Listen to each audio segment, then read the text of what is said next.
What's going on, guys? Fearmaky here, bringing you another video. Let's get into it. Let's roll deep and keep grinding out there, guys. Let's dive into the video. Let's go. All right, guys, we're back with another video. This time we're going to be doing the Asylum, which is part of the Vespers Desert. The Agna Desert Zone. Last one we did was Caligo Ossuary, and now we'll do the Asylum. Anyways, I like doing this type of content, one, to test the character, see how it feels in a dungeon, and I'm always running at 230% to try to get the double bonus on the Modifiers materials by reaching the higher score. Some of the dungeons you'll not be able to reach that unless you wait out the timer or fish for mobs or increase the score even higher. But I'm using this as a base. I am using the Fearmaky build. I'll show you guys when we get into the map. But one thing, I wish the devs would allow you to select whichever modifier and just pay additional gold as opposed to randomly roll, because randomly trying to roll for an affix is just too tedious. Just make it 5,000, 2,000 gold, whatever it is, and allow us to select the modifier. I think it'll be better. Anyways, let's get into the video. Alright, well, let's get into this dungeon here. It's the build I'm using. Usually have more health, but because of the modifiers it's down. It's my Enduring Legacy that I'll be using majority of the times. My Greg's Fate's not really geared up or invested in it too much. I'm just using it for the skill power. And we're using the Fearmaky build. Alright. Well, let's see how we do in this dungeon. I haven't run this dungeon in a long time. But anyways, guys, I'm having a lot of fun playing this game. Since I started playing it, I can't put it down. I played a lot of Destiny 2. Let me swap guns here. But I got into Destiny 2 really late, like multiple expansions later. I mean, I always played the campaign, but really into endgame, not till like all the content was already done and multiple expansions have been released in seasons. So I always felt out of place and I was trying to catch up and figure out what's going on. But with this game, I'm at the beginning of it, I like to think, and learning all the systems, the Descendants, and what the game has to offer is really exciting to me. So that way I don't miss out on an opportunity to keep up with the game as it progresses and as it updates. Anyways, let me know if you guys like this type of content. I do these dungeons so I can gauge between Lepic and other characters. I have other characters I'm going to be running dungeons with them as well. And the reason why I do the 230%, one is to guarantee the double Modifiers materials. Not really guaranteed, because some dungeons, even at 230, you won't get it. Oh, it's getting crazy here. But even at 230, you will not get the reward. No, is he pushing me out? Yeah, he is. Wow, this dungeon is actually brutal.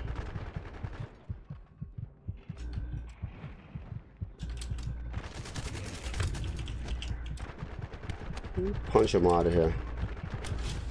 Wow. Okay, that completed at least.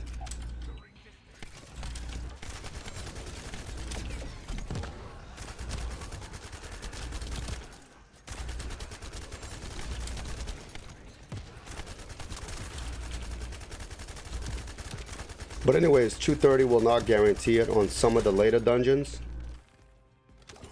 But I'm using it as a metric in difficulty and to see how it feels. So that way when I go in with other characters later, I can gauge, see which one's better at what content.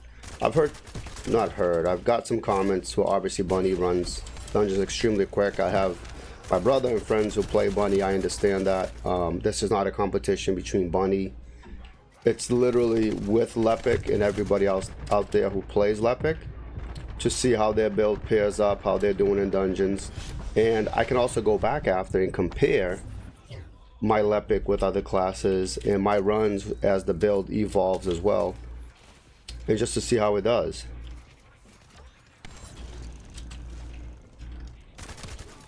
This is a really tough dungeon.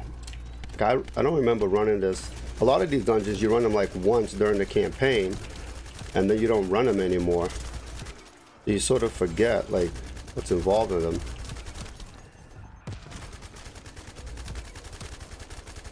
Got 30 seconds left. This is a tight timer.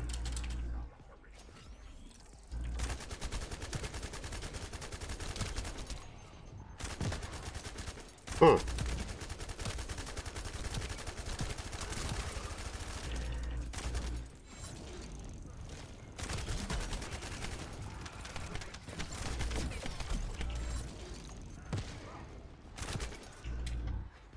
Okay. Interesting. But yeah, I like to run these just so I can get a comparison later with my other classes. And also to show you guys how Lepic does in dungeons with 230% modifier. Because this is really where the challenge becomes in these later level dungeons, right? Like the waves are extremely easy, world content is very easy. The first couple of hard bosses, depending on how geared you are, is really easy. But I think the dungeons with modifiers is where it's at, for you to challenge your character. I'm excited about season 1 to see what they release. See how much more difficult the content becomes, so you can really push your class to the limit. Because you want to be challenged, right? In these types of games. And in this content, there's no reason to build your character up extremely tough, but there's no content to challenge you. It becomes boring after a while. So which is why I run these dungeons on these modifiers, to keep it interesting. Oh, I missed that there. He is just burned. Okay, so we gotta kill 30 mobs here.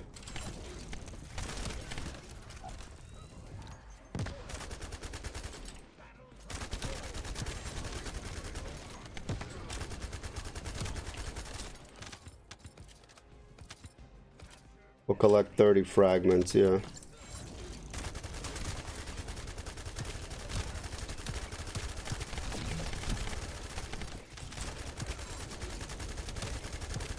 Dude, Enduring Legacy is so cracked.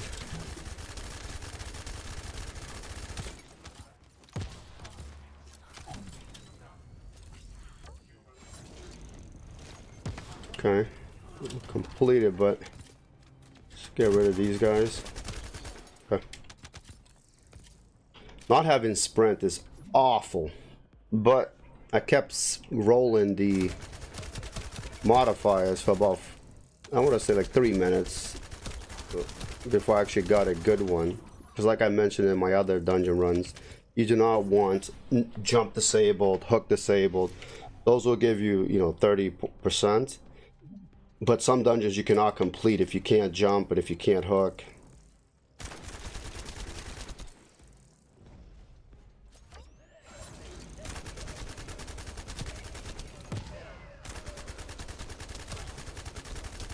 So you got to be careful with that.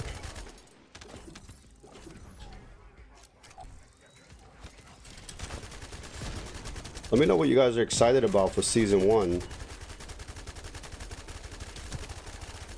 I'm curious to see how much more difficult the dungeons become.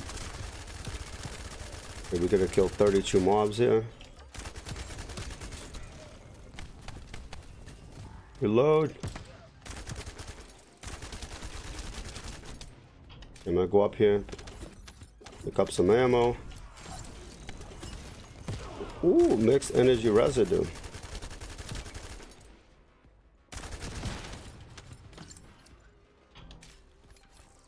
Okay, now we gotta do another vulgar sensor.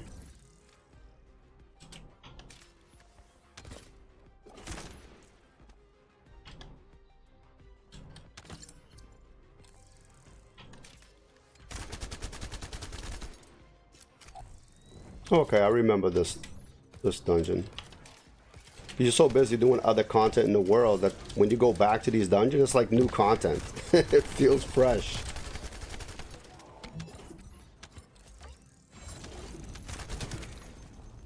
Oh, I hit the ledge there, so it got knocked up.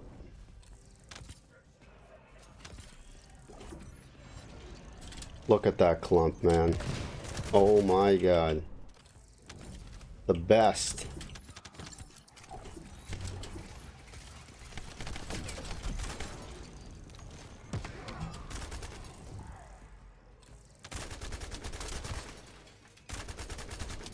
We're gonna do one more. Yeah, 52 mobs again.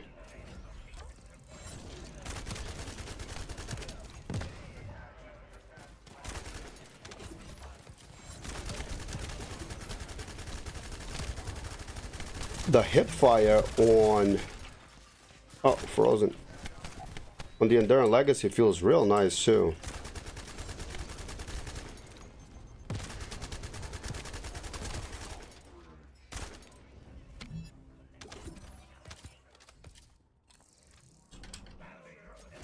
Let's back away from those. Oh!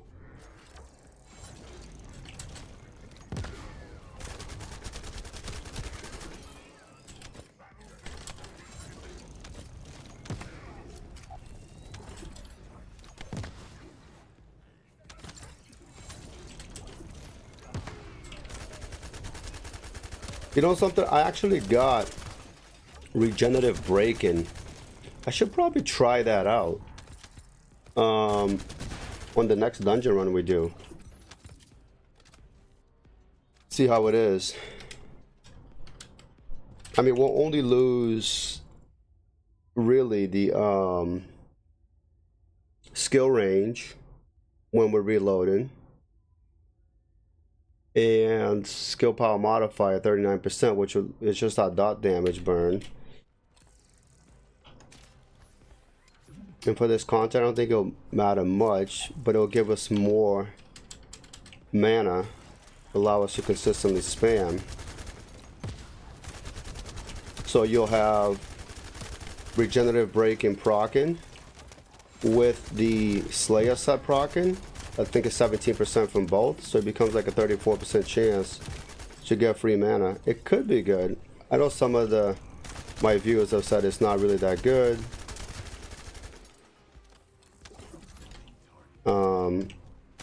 And it barely gives them any mana and procs, but I think if we stack it with the Slayer set, so you have double 17% chance, I think it could be beneficial.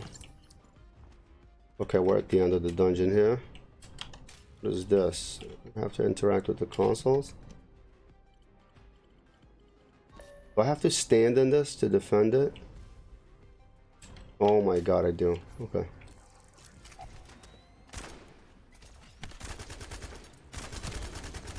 Not really a fan of these stand-up points.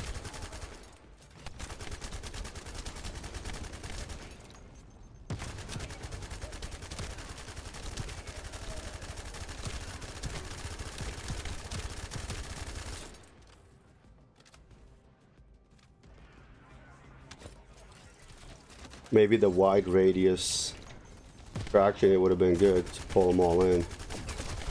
Uh-oh.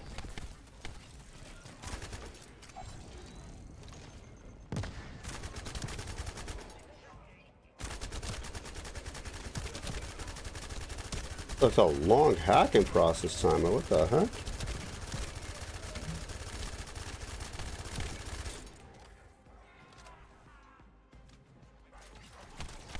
If we can pull these in, yeah. I'm gonna pull the left there. Pull them all down. Nice. Nice.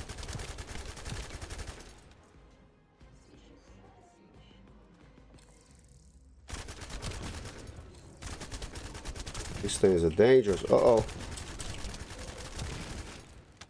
Jeez. Okay, beautiful.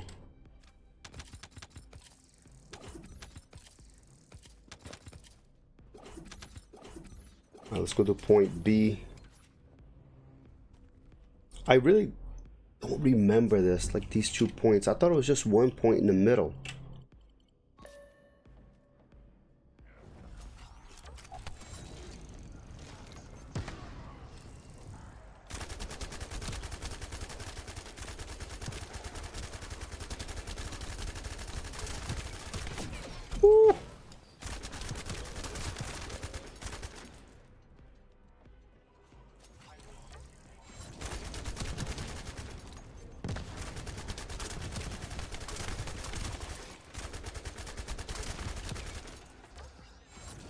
Oh man, I hit the edge of the wall. Okay, I gotta get out of there just so I can... Not good. Not good. Okay, there we go. Get some breathing room.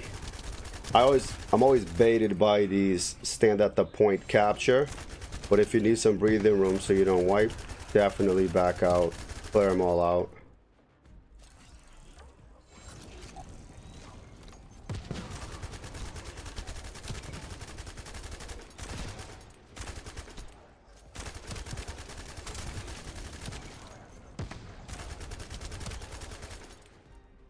Reload while they respawn.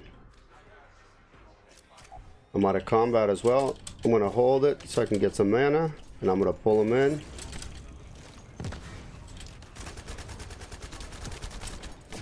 Ooh.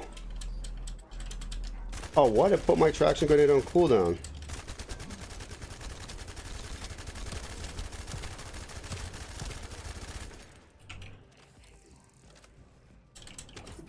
All right. Okay, looks like the boss is out now. Let me get some mana here. Why am I in combat? Should be out of combat. There we go. Let's pop the ultimate on this guy.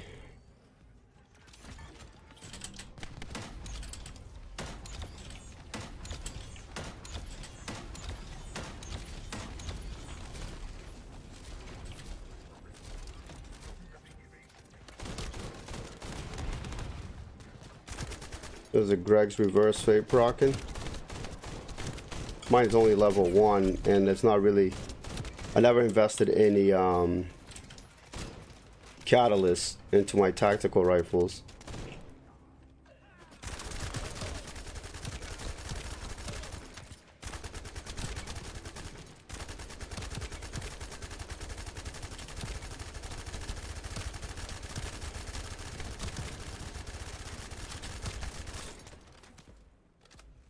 Close, one bullet. Let's gun him down with the Enduring Legacy. Whoa, whoa, whoa, whoa. Where you guys come from? So the gun's crazy.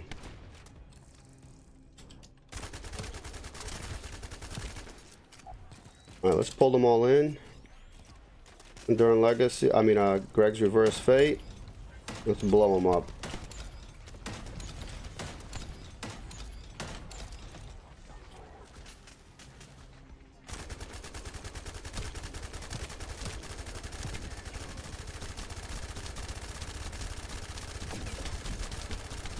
To die. I don't want to push it and then be killed. Ooh, out of bullets.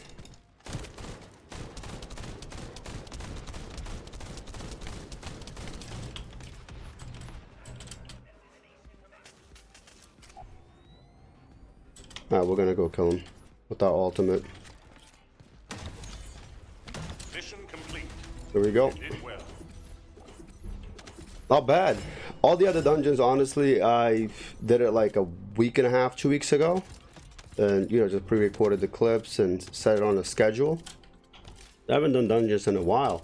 This dungeon was actually pretty challenging.